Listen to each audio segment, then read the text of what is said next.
My name is Elo Umeh. I'm founder and CEO at Terragon Group.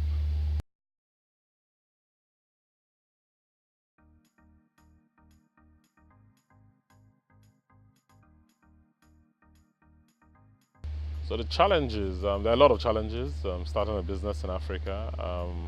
I'll just highlight three of them. Three of the three most important from my experience. I think the number one will be people. Getting the right type of people to pass on a vision, to share how you see the world and the opportunity that you're chasing. But even beyond a 10-man organization or a 50-man organization, when you scale, how do you get the right type of people to scale with you? I think that is, so people is one of the biggest challenges. The second one is that there are a lot of opportunities on the continent of Africa. When you're trying to solve a particular problem, you actually have to create the path to that problem as well. So it's like, you want to get to Lagos Business School. To get to Lagos Business School, there are no roads to get to Lagos Business School. You have to deliver on the road to get to Lagos Business School. So that has also been something that we have dealt with. We've dealt with significantly, which is the value chain to provide a service doesn't exist. And we, most of the time, have to build out that value chain. So that has been a big challenge for us. The third one would be we're playing in digital.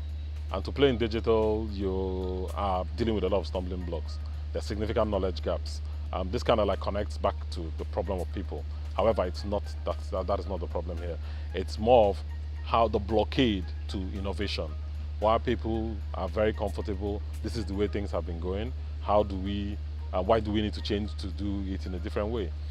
So to be able to change that mindset, you have to, of course, invest significant amounts in people. You have to invest a lot of time trying to shift that kind of mindset. And it's the problem of innovation. A culture that is used to a certain way, they're not used to innovating. So that is, and digital by itself is innovation that continues to evolve, and that is really the nature of digital, because the underlying thing is technology, and that technology continues to change. Well, I think that Africa is unique, and Africa is very unique because of the number of countries on the continent.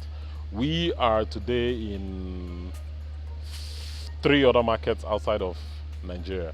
We're in Ghana, we're in Kenya, and we're in South Africa, operationally present. And what we find is that every country is different, cultures are different, how people do business is different. And I think that anybody that wants to go into any of these countries you have to appreciate the fact that cultures are very different, and that the way business is done in this place is different from the way business is done in the other place. That appreciation is, what does that do for you? Having that appreciation, what it helps you with is that you have to throw away your current perspective, which is this is the way we do things and that's the way it must be done. No, you have to approach markets with the flexibility that they deserve.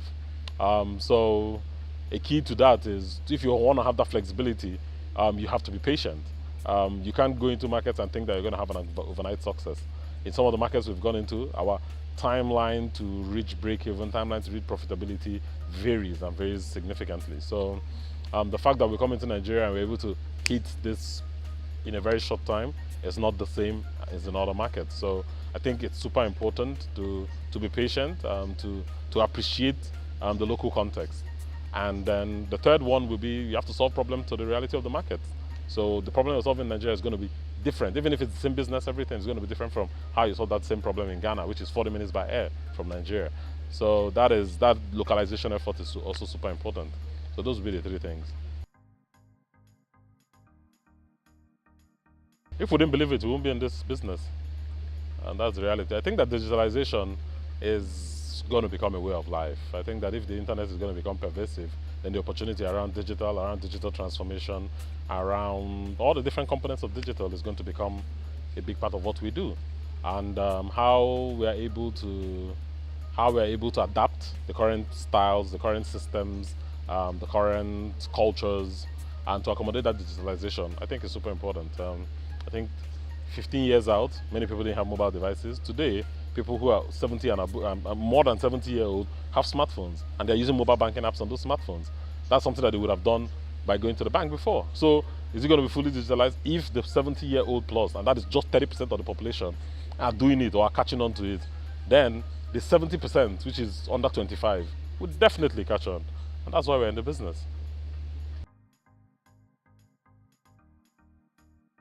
I think it's incredible. Sometimes the thank yous that we get after these events, it comes across like we did a big favor. I think it's mutual.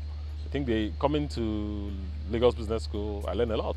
It's an opportunity for me to connect with people who are in structured learning.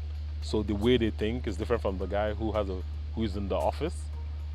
So that structured approach to problem solving, you experience it in the questions that come through. You experience it in interactions.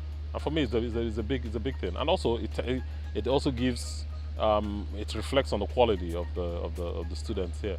So it's always a pleasure. It's always very good. I think today's session was excellent.